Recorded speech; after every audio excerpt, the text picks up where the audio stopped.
ঘুম যদি মৌত না হইতো তাহলে ঘুমের থেকে উঠার দোয়া এটা হইতো না কোনোদিন। আলহামদুলিল্লাহিল্লাযী আহিয়ানা, প্রশংসা ওই আল্লাহর যিনি আমি মারা যাওয়ার পরে আমাকে পুনর্জীবন দিলেন, পুনর্জীবিত করলেন। প্রশংসা ওই আল্লাহ। বাদামা আমাতানা, আমি কমপ্লিট হয়ে গেছিলাম, মৌত আমার হয়ে গেছিল, তুমি আমাকে আবার ফেরত দিছ। তাহলে ঘুমের থেকে উঠার দোয়া এটা কোনোদিন হতো না। আমার জাতি যদি এতটুক করত, কসম খোদার, আমি হাদিস দিতেছি, ফাইন তাবু ফানা হাবিবু, আল্লাহ বলতেছে তুই হাত উঠাইতে দেরি, আমি তোকে বন্ধু বানাইতে দেরি করি না, আমি বন্ধু হইতেও দেরি করি না, আমি রাজি হয়ে যাই, রাজি। এতটুক যদি করতো, একজনও তো এখানে নাই, জানি না মা বোনদের ভিতরে পাওয়া যাবে কিনা, যে ঘুমের সময় প্রত্যেক ব্যক্তি শুধু হাত দুটা উঠায় বলে আল্লাহ তওবা করে ঘুমাইতে চললাম। এতটুক যদি করতো, এতটুক, আল্লাহ তো এতটুকুই বলে ওয়াইন তাবু আনা হাবিবুহুম, আহলু যিকরি আহলু মাজালিসি আহলু শুকরি আহলু জিয়াদাতি আহলু তাআতি আহলু কিরামাতি আহলু মাহসিয়াতি লা আকনুতুহুম মির রাহমাতি ফাইন তাবু ফাআনা হাবিবুহুম। তওবা করতে দেরি, আমি বন্ধু বানাইতে দেরি, আমি বন্ধু বানায় আনি। এই উম্মতের জন্য তো ছিল, হায় হায় এই উম্মত যদি গুনাহ করো আল্লাহ বলে চিৎকার দেয়, আল্লাহ বলে গুনাহ করছে আর কইরার সাথে সাথে আল্লাহ বলে চিৎকার দিছে, আল্লাহ কি করলাম, হায় হায় আল্লাহ জবাব দেয়, আলিমা আবদি আন্না লাহু রব্বা, বান্দা জানলো একজন রব আছে, গফারতু লা, তুই মাপ না চাইলে কি হবে, আমার নাম তো উচ্চারণ করলি, তোকে তো কিছু না কিছু দেওয়া উচিত, কি দিব তোকে, সবচেয়ে বড় প্রয়োজন যেটা ওইটাই মিটায়া দিতেছি, গফারতু লা, যা তোকে আমি মাফ করে দিলাম। আমার জাতি যদি এতটুকু করতো, একজনও তো পেলাম না যে আমি ঘুমের সময় তওবা করে ঘুমাইতে অভ্যস্ত, একজনও তো নাই, না যুবক না বৃদ্ধ। আল্লাহ ছোট জীবনটা দিয়া চায় আমরা যেন আল্লাহকে রাজি করি, আর আল্লাহকে রাজি করা বড় সহজ। অন্যের জন্য কিরকম আমি জানি না, কিন্তু এই উম্মতের জন্য বড় সহজ। আমি একটা হাদিস দিতেছি, হাদিসে কুদসি, আল্লাহর বাণী। এই উম্মত যখন ভাবে আর নিজেকে ভাবতে থাকে যে আমি বুঝি জাহান্নামী হয়ে গেলাম, আমার মনে হয় জান্নাত পাওয়া যাবে না, জাহান্নামী মনে হয় আমার ঠিকানা, এই ভাবনা ভাবতে দেরি, আল্লাহ চিৎকার দিতে দেরি করেন না, ফালাম্মা তায়াক্কানতা বিল বাওয়ার ওয়া যানানতা আন্নাকা মিন আহলিন নার মানাহতু ইলাইকা রিদওয়ানি ওয়াল্লাইতু ইলাইকা গুফরানি কুলতু লাকা লা তাহজান গফারতু লাকা যুনুবা ওয়াল আওসার ওয়া লিআজলিকা সাম্মাইতু নাফসি আল আজিজুল গফফার। ও বান্দা, চিন্তায় তুই মাথা ধরে বসা ফেললি আর নিজেকে জাহান্নামী ভাবতে শুরু করলি, আমি আমার রেজার চাদর দিয়ে তোকে ঢাকতে দেরি করি নাই, মাগফিরাতে ডুবাইতে দেরি করি নাই।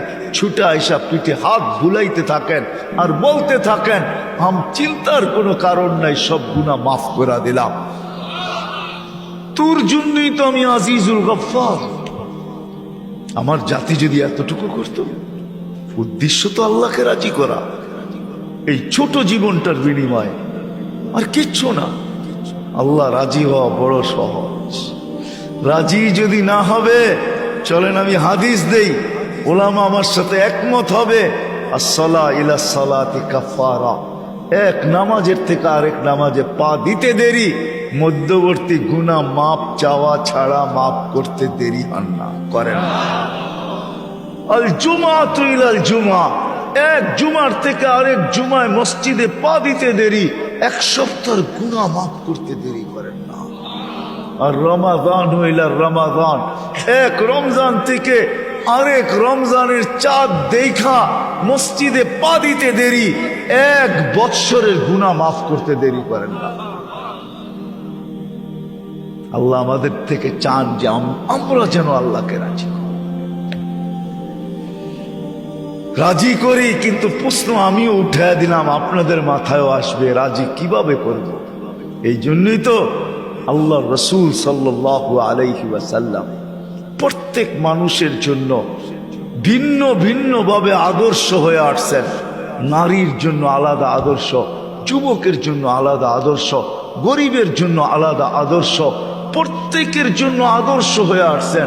আর প্রত্যেককে দেখাইছেন আল্লাহ কিভাবে রাজি করবে, আল্লাহকে কিভাবে রাজি করবে, আল্লাহ কিভাবে রাজি হবে। সবাইকে দেখাইছেন, রাস্তা দেখাইছেন যে আল্লাহ কিভাবে রাজি হবে। আর আল্লাহ যখন রাজি হয় না, ও মেরে দোস্ত, সত্য আজকে আমাদের কাছে সব আছে, সব আছে। যদিও নামটা চেঞ্জ হয় নাই, বালুর চর বলবে, মানুষ ভাববে এখানে খালি বালু আর বালু, মানুষ হবে না এখানে, ঠিক না? মনে হয় রাগ হয়ে গেলেন? জায়গার নাম কি? বালুচর না? মানুষ কি ভাববে? শাব্দিক অর্থ দেখলে বালু আর বালু, এখানে কোনো মানুষ কিচ্ছু নাই। কিন্তু এইখানের বাড়িগুলার ভিতরেও দেখলে দেখবেন কোনো জিনিসের অভাব নেই। এমনও বাড়ি আছে বড় বড় শোরুম পর্যন্ত, ওকে দেখলে লজ্জা পাবে, বলবে এত মাল তো আমার কাছেও নেই। রাগ হয়ে গেলেন? হ্যাঁ,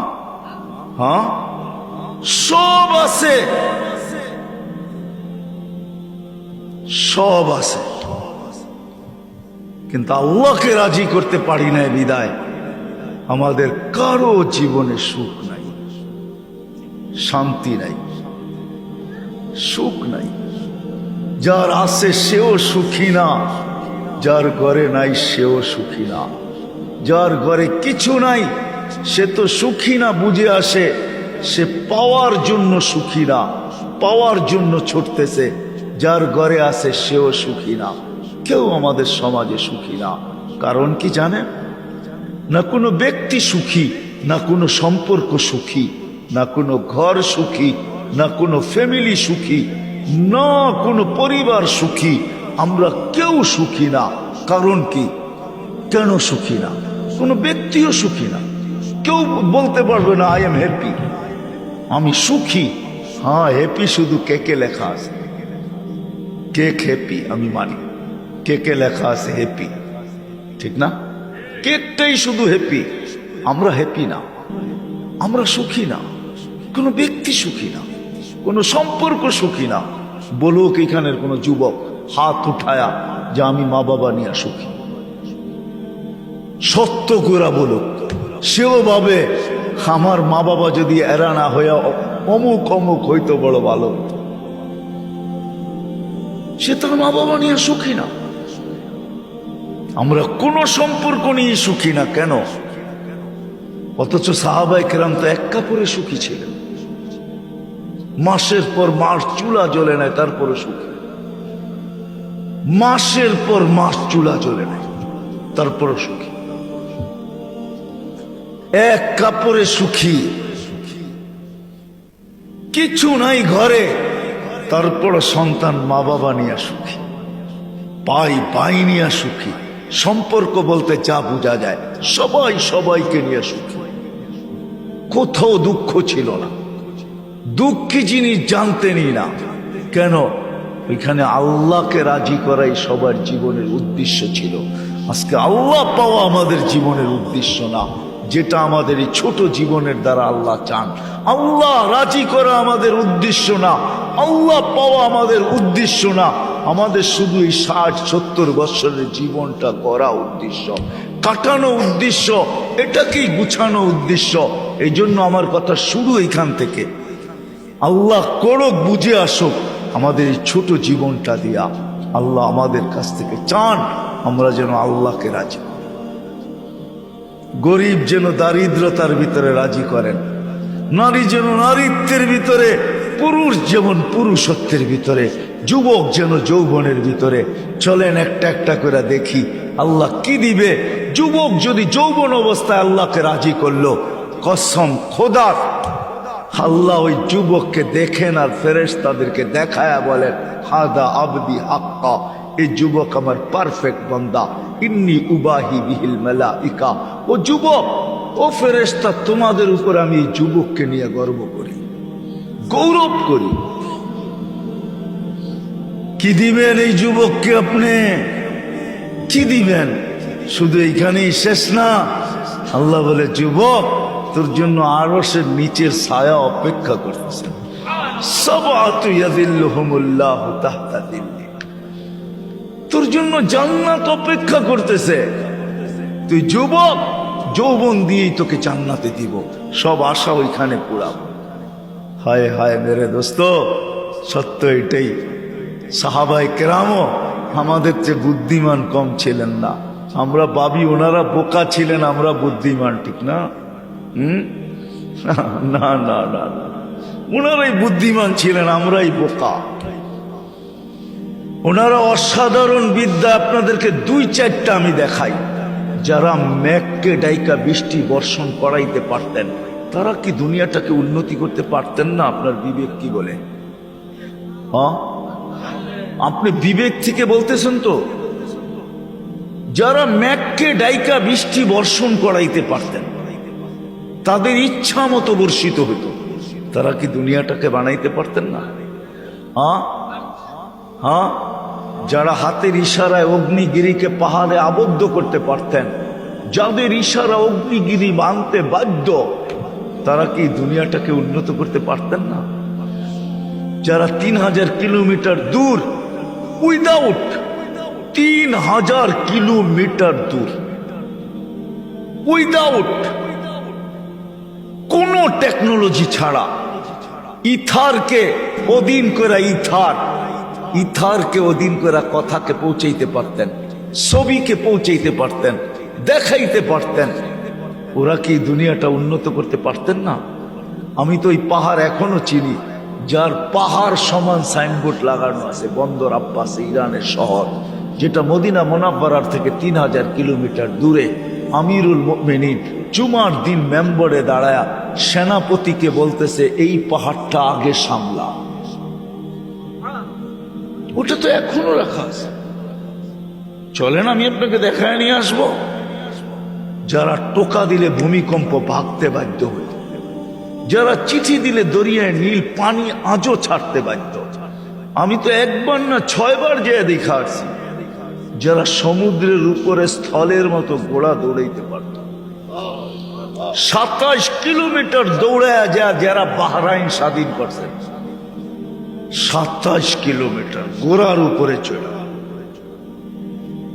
যারা আটলান্টিকের উপরে ঘোড়া চালাইতে প্রস্তুত ছিলেন, নাইলে উকবা বিন নাফে, যার কবর আমি টিউনিসিয়া দেখা আসছি, উনি আটলান্টিকের পাড়ে যায় বলতেছে, বল ওই পারে কোনো মানুষ আছে কিনা, যদি থাকে এই সমুদ্র আমার জন্য বাধা না, আমি তো এর পিঠেও ঘোড়া চালায় চলে যাব।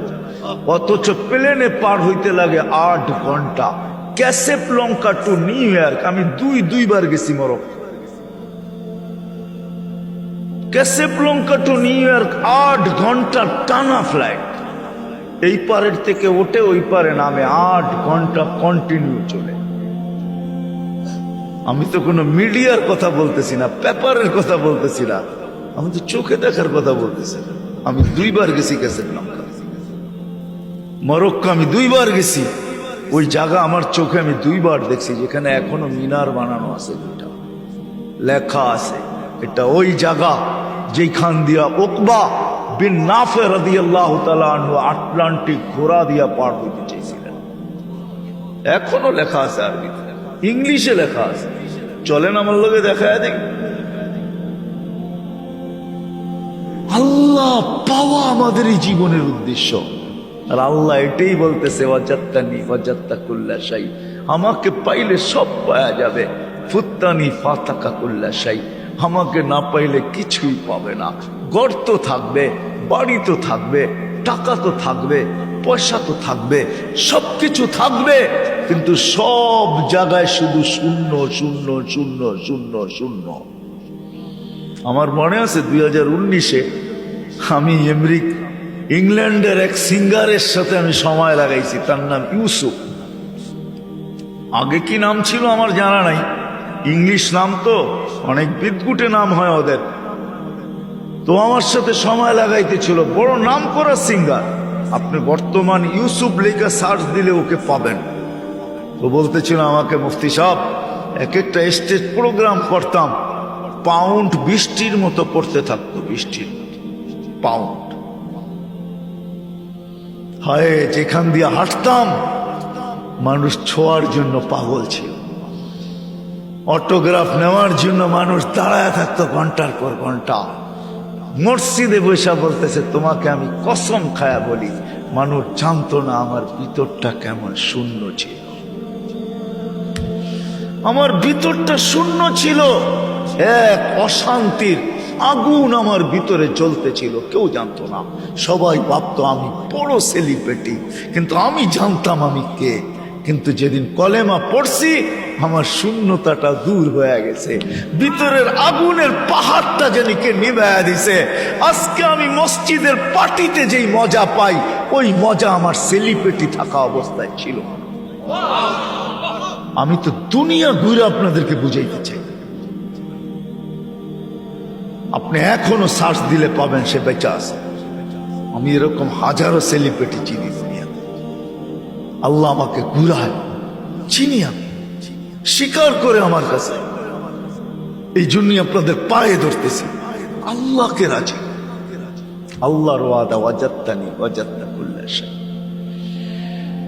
শুধু আখেরাত না, দুনিয়া তোকে পাওয়ায় দিব। এই জন্য তো বললাম, এক কাপড়ে সুখী। স্বামী স্ত্রীর গালে, স্ত্রী স্বামীর গালে চিমটি কাটতেছে আর হাসতেছে আর বলতেছে, আমি কিন্তু জান্নাতি, ফুর্তি জান্নাতে। স্বামী বলতেছে, কি করে তুই জান্নাতি? আমি সবর করতেছি। আল্লাহ আল্লাহ রসুলের ওয়াদা, সবরের বদলা জান্নাত। আমি তোমার কাছে কোনো অভিযোগও রাখি নাই, চাহিদাও রাখি নাই। আমি চাহিদাও রাখবো না, অভিযোগও করব না। আমি ঠাইনা নিছি, সবর করব, 60-70 বৎসরিত করব। কোনো দিন তোমার কাছে চাহিদা রাখি নাই। যতদিন বেঁচে থাকবো আর চাহিদা রাখবো না, পাওয়ার জন্য কোনো চাহিদা রাখবো না। না পাবো কোনো অভিযোগ করব না, সবর করব। আমি জান্নাত পাইতে চাই, ফুর্তি চিরদিন ওইখানে করব। তো স্বামী স্ত্রীর গালে চিমটে কেটে কয়, পাগলি আমিও জান্নাতি। কি কইরা? তুই জানিস না, তোর মতো স্ত্রী পায়া ডেলি আমি শতবার শুকরিয়া আদায় করি, শুকরিয়ার বদলাও আমার মালিক বলছে জান্নাত। দুইজনে ফুর্তি জান্নাতে করব একসাথে, এক কাপড়ে সুখী, এক কাপড়ে সুখী, এক কাপড়ে সুখী। সন্তান ওই পর্যন্ত ঘুমায় না যতক্ষণ পর্যন্ত মা বাবার পাও টিপা না ঘুম পড়ায়, ততক্ষণ পর্যন্ত সন্তান ঘুমায় না। মাঝে মাঝে, আরে সাধারণ সন্তান তো সাধারণ সন্তান, সাফির মতো সন্তান রহমতুল্লাহ আলাই মাকে পাও টিপা টিপা ঘুম পড়াইতেছেন, আর মাঝে মাঝে তালুটা উঠায়া চুমা দিতেছেন। মা কাইপা উঠতেছে, বেটা কি করিস? কিচ্ছু করি না, আমার জান্নাতে চুমা দিয়া স্বাদ নিতেছি। সন্তান ওই পর্যন্ত ঘুমাবে না যতক্ষণ বাবার পাও টিপা ঘুম না পড়াবে। সত্য এটাই, এটার নামে সুখ, এটার নামে সুখ। সুখ এটার নামে, সব সম্পর্কে সুখ। হায় হায় হায়, সব অবস্থায় সুখ। আল্লাহ বলে, ওয়াজাত্তানি ওয়াজাত্তা কুল্লা শাই। আমাকে রাজি করে দেখ না, সব তোর বানায় দিব। তাহলে বলবেন, সাহাবা এত গরিব কেন জীবন কাটাইলো? ওদেরকে দিতে চাইছেন আল্লাহ, ওনারা নিতে চান নাই। ওনারা বলছে 60-70 বছরের জন্য নিয়ে আর লাভটা কি? আপনারাও তো মাঝে মাঝে বলেন যে এয়ারপোর্টে বিরিয়ানি নিয়ে কি লাভ, কতক্ষণ আর বসে থাকবো? সামান্য কিছু দিয়া দাও, প্লেনে উঠে তারপরে যা মিলবে তা খাবে। ওইখানে তোর বড় টিফিনকারী কালিয়া কুত্তা নিয়ে যান না, যান।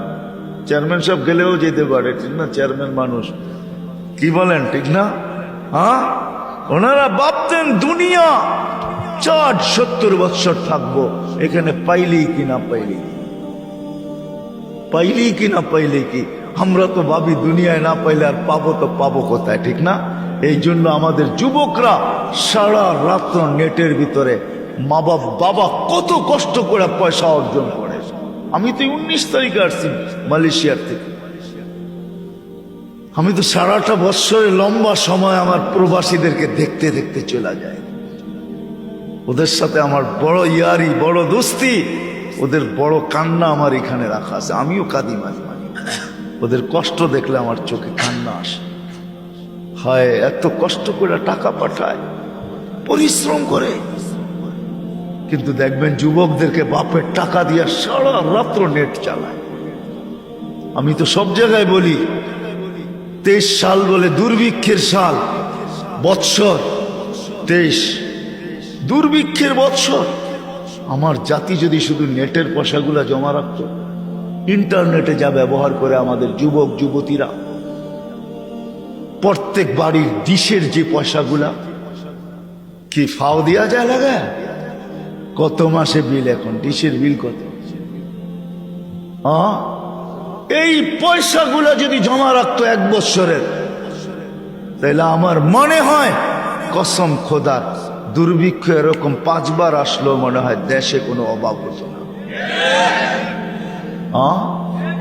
আমি তো বলি গত 1 মাসে ফুটবলে, হায় হায় হায়,